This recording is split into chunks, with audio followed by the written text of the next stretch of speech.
Jen Farrell here from Witness the Fitness, helping feminist nerds get strong since 2011. I wanted to share with you today some tips I have for building your home gym.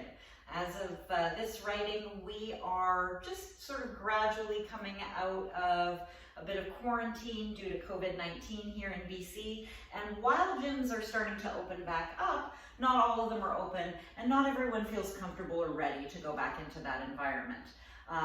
We're going to see how the summer goes, but there's a distinct possibility that we may not be able to go back to the gym throughout the fall and winter. And so it's really important that we start thinking about having our good home gym ready for us now.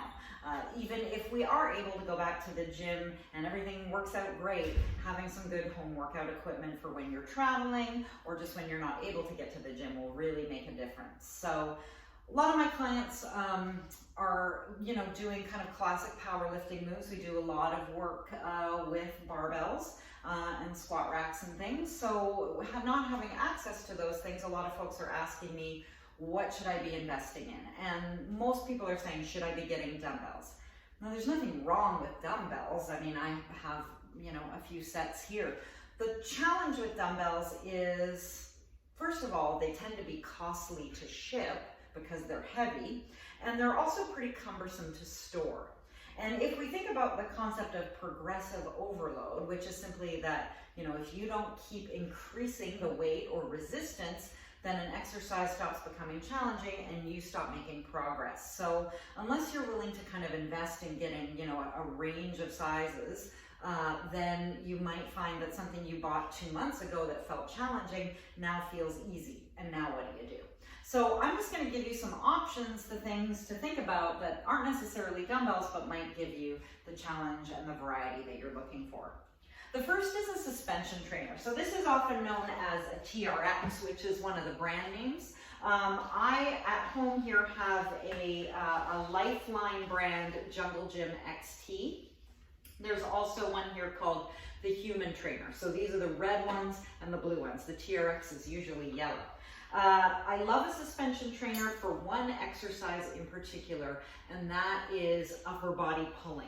So that's, being able to secure the suspension trainer. You need a sturdy door and a door frame, and it needs to be safe. You need to have enough room to lean back, but to pull from an angle your own body weight. That's really difficult to replicate without some kind of equipment. So even if I could only do one exercise with a suspension trainer, it would be worth it to me.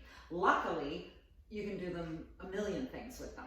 They're also really portable and easy to store, and most of them have a little adapter so that if you're not putting it in a door, you can take it outside and hook it up to, the bar in a jungle gym, in a playground, or over a tree. So they're really great and versatile. The next one I wanted to recommend is slightly less versatile, but if you can do pull-ups or chin-ups, again, it's an upper body pulling exercise, hard to replicate any other way, is a pull-up bar. So this particular style is the kind that goes around a door frame, so that same sturdy door and door frame you're going to need for this. This is unlike a tension bar, so those are the ones that are like, they're just kind of spring-loaded and they sit inside the door frame. I don't know. I've seen a lot of videos of people wiping out as those come off the door frame, so I don't feel comfortable recommending them. There may be some that are good quality, but this kind that wraps around the door frame is my preferred method. And yeah, it's only good for pull-ups and chin-ups, but that pull-ups and chin-ups are a hell of an exercise, so if you can do them, this is nice to have. I should mention, this is by Body Rocks, and these little overhanging pieces actually fold in, so the whole thing goes completely flat. It can slide under a couch or a bed or be tucked into a closet. So, suspension trainers, pull-up bar, great for upper body pulling. A good versatile tool in general. In fact, so versatile, I'm going to spend a whole episode next week just talking about bands. Bands in general, but here I have a long loop band. So these are just like a giant rubber band, basically. And what I love about these, in addition to the fact that they're very light and compact and you can take them anywhere you go, is that they're really versatile. So I will use this with my pull-up bar, for example, to do assisted pull-ups. Or with my dumbbells, I can wrap it around a dumbbell and make an exercise more challenging. I can also incorporate these into squats and hip hinges or deadlifts.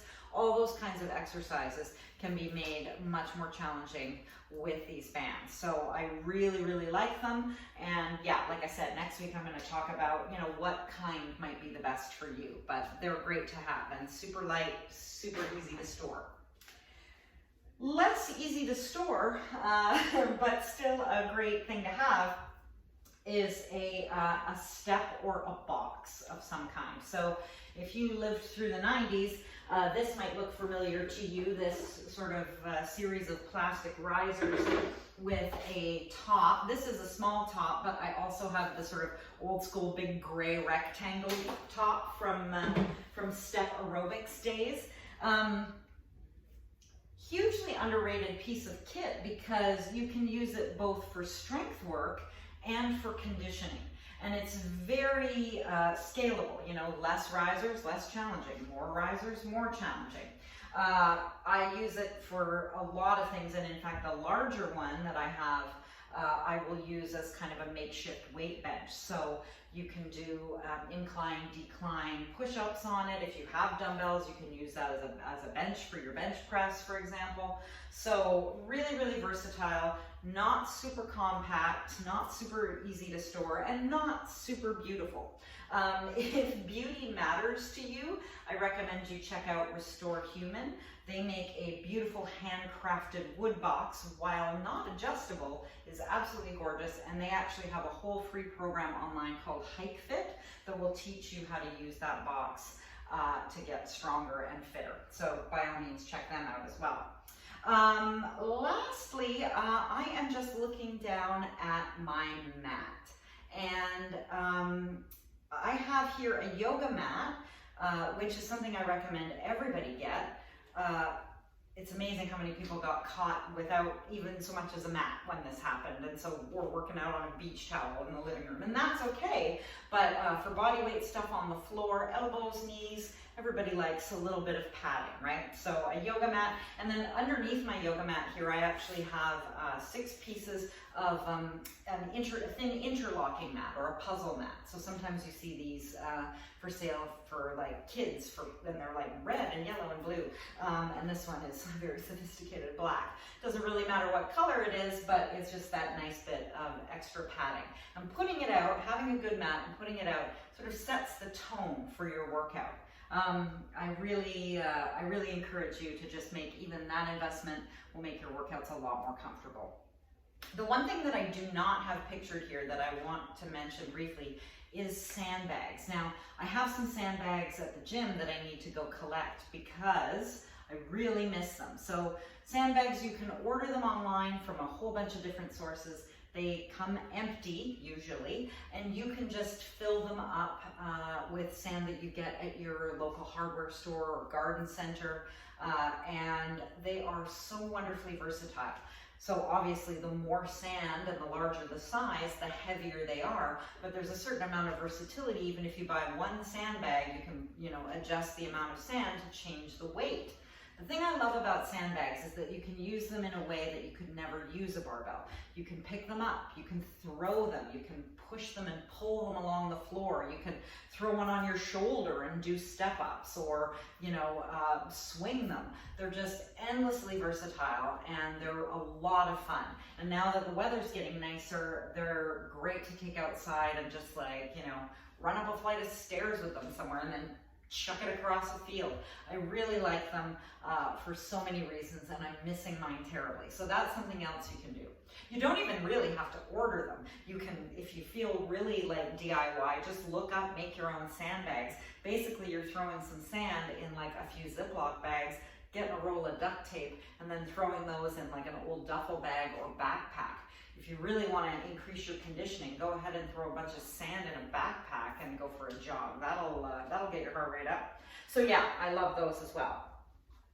I will try and include some more information about all of these pieces of equipment in the notes below.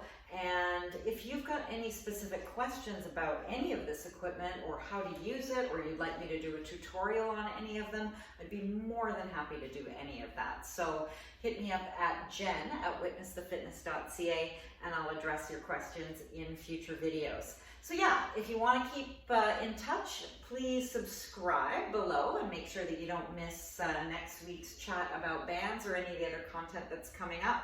And if you like this, please click like and maybe share it with a friend who could use it as well. I'm Jen from Witness the Fitness. Thanks for spending some time with me today. Take care.